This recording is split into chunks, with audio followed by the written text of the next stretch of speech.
Jude, welcome to the show. Thank you so much. It's such a pleasure to be here, Jamie. We are sharing Jude's story at 41. But before we get started, Jude, will you tell us a little bit about yourself? Sure. Yeah, I am 43 at the moment, but had my first baby at 41. We live in the UK. I currently live up in Scotland. I moved up from London just before having my daughter to be down the road from my mum. Oh, fun. I work as a doctor in the ER, and have since taken a break from that and currently do the similar work, but work remotely for Western Australia, which is quite niche. Wow, interesting. It works really well for this season of life, as I'm sure you can imagine. Working from Yeah. home as an ER doctor is something I thought I would never would be able to do, but it's such a huge blessing being a mum to a young daughter, I should say. It's been game changing. So yeah, really grateful for that. Yeah. So do you do like consulting? Oh, wow. That's really neat. We deal with heart attacks, strokes, resuscitations, coughs, colds, broken arms, all the rest of it. And I do it from Edinburgh, but serve remote communities in Western Australia. It's a dream come true, really, to be able to work this flexibly, especially as a mum. Really grateful for the job. That's amazing. Let's get into your story. Did you always want children? That is a question I grappled with for so long. I really didn't know whether I wanted children or not. And I went on a bit of a quest in order to find out, which landed me in the Amazon jungle in Peru, sitting with shaman and drinking ayahuasca. And for those who don't know about this kind of weird and wonderful situation, but ayahuasca is a plant medicine, which is a kind of psychedelic, which really allows you to connect very deeply with yourself. And the shaman guided me into that question because it was a question, as I say, I was grappling with for so long. How old were you when you went to the Amazon? I went to the Amazon no more than once, but my first time, I think I was in my mid 30s, and I found myself dating men with a very similar pattern, and I wanted to break that, and I needed a deeper understanding of what was driving all of that, and went to the Amazon. But in that session, I also asked whether or not I wanted children because I really didn't know. And during that experience, I saw myself standing in a forest with a little girl at my ankles, holding my ankle. It was clear to me that I would have a daughter. But it's interesting because I went home after that experience and had some very profound shifts in my life, again, to do with meeting the right partner, and had a lot of work to do in order to break old patterns, some of which were really painful. But I truly believe with all my heart, it is that work that led me to meeting my partner. I met my partner at 39, but just prior to meeting him, I had gone to the Amazon again, this time for the third time. And I again asked the question, do I want children? And it was so funny because the way it works for the place I was at, the retreat center I was sitting in, you do a gentle first ceremony. You do 5 ceremonies in a week. You do a gentle first ceremony where you just take a small amount of the medicine. And that's thought to be the diagnostic dose where the shamans can just get a sense of what is most pressing to work with through the week for you. A lot of people don't feel the effect of that medicine. It's just such a small dose initially. And I went with this to this retreat, not with questions of partnership or baby in mind at all. I was there actually to focus on business. I really wanted to make some shifts in my business, and I was there to ask some specific questions about it. I was there with other business people, so it was not on my mind. And yet, I was sat there having just drank the diagnostic dose, very small dose. People shouldn't feel anything. And as soon as I drank it, I had a voice in my head just going, why are we still here? You want to experience motherhood. Indecision is a decision. And it was so quick, so clear. And then I had a big purge, a big vomit, which is how ayahuasca can work by allowing you to release old patterns through physical purges like vomiting. I had a big vomit. The lights hadn't even gone down. People hadn't even finished drinking their diagnostic dose, and I was having this huge experience. And it was in that moment that I knew, okay, I hear it. I want to experience motherhood. Indecision is a decision. And in fact, the rest of the week was all about children, it was all about partnership. And I kept on saying to the medicine, I'm not here for this. Why am I? I'm not here for this. And yet it was so clear that I was. And 3 months later, I met my partner at 39 years old. Wow, like you went to the Amazon to figure out if you wanted to have kids or not, unintentionally. Yeah, the first visit was quite intentional, I have to say. I really went with the question of, do I want to Mm, have children? okay. I was stuck. I felt very stuck in Mhm, ambivalence. But interestingly enough, despite seeing the little girl at my ankles, I still remained in ambivalence for a long time.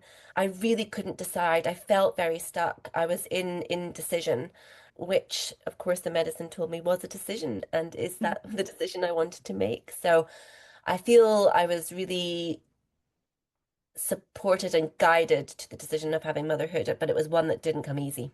You met your partner at 39. How did the conversation, what was that like deciding to try to have kids?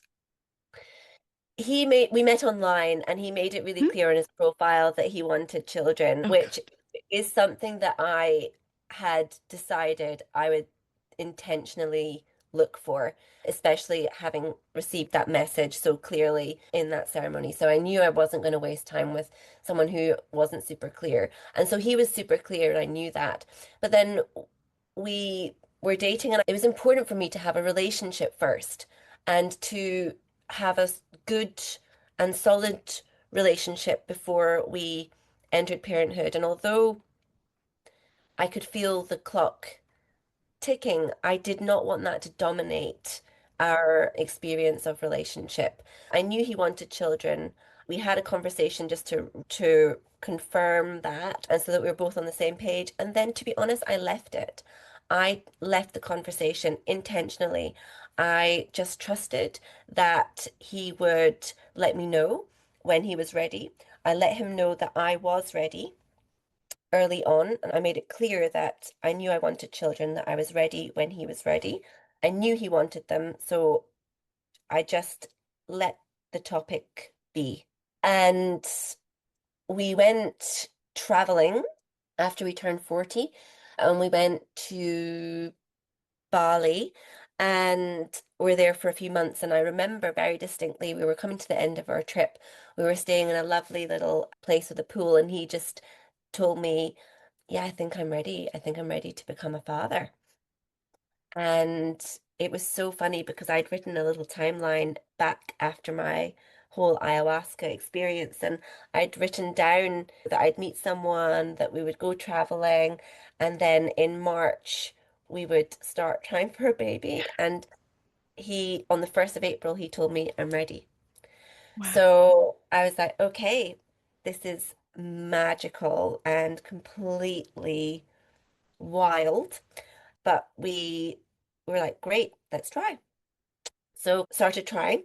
But yeah, we'd never tried before, so didn't really know what that involved, Mhm, and found ourselves to be traveling, which made timing things a bit mhm. challenging, and we were moving. So yeah, it was quite challenging. And so at some stage down the track, we had a conversation in the car. I think we were in Australia, and we were like, we haven't really been focused. We haven't really been focused on this. Let's get focused. So we both started going to acupuncture.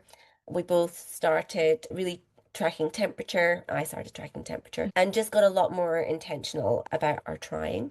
Hmm. We then also reached out to the shaman and we said to the shaman that we would like to bring our baby to us. And what happens when you ask for that, they go away and do a month of ceremonies on your behalf to work through any blocks that may be present. And the month we started the dieta, the surrogate dieta, was the month that we got pregnant. Oh, wow. And of course, I had no idea that was the case. And despite being late, I didn't do a test because I was convinced I would know. I was just convinced Wow. I would know. My mum said she knew instantly when she was pregnant, so I Uh-huh. assumed I would know. And so I didn't feel any different. And then I thought, oh, I did feel my boobs kind of a little bit tender, Mhm. but thought, yeah, my period's just about to start. So Yeah. that's why they're tender. I thought they're just about to start. How much time has passed since y'all agreed that you were going to start trying? So we agreed to start trying in April, Mm. and now we're in November, Okay. and we end up conceiving. Yes, we end up conceiving then. And yeah, my partner was really urging me to test. And as I say, I was resisting it, but then I said, look, okay, I'll just do the test and then and then we can know and just move on. Okay, Mhm. I do the test and I do it wrong. And I find another test and I see a very faint second line and didn't know quite what to make of it. And I couldn't quite believe it because I was definitely in shock. Needed to try and get a second test because I was like, I just don't know what to make of that. But because it was Christmas Day that we were doing these tests, my partner was like, what? Where can we go? We're in Australia. We're far from home. We're on Christmas Day, panicking about where to get a pregnancy test at probably 2 in the afternoon. Oh my goodness. So he goes off on a wild goose chase, searching for a pharmacy, comes back, doesn't have any more pregnancy tests. And then I suddenly remember, oh my gosh, I've got loads in my bag. I had them from the ER. Oh my gosh, I've just remembered. Grab another pregnancy test from my bag, from a secret pocket in my bag that I'd taken traveling just in case, and did it. And it was super clearly positive.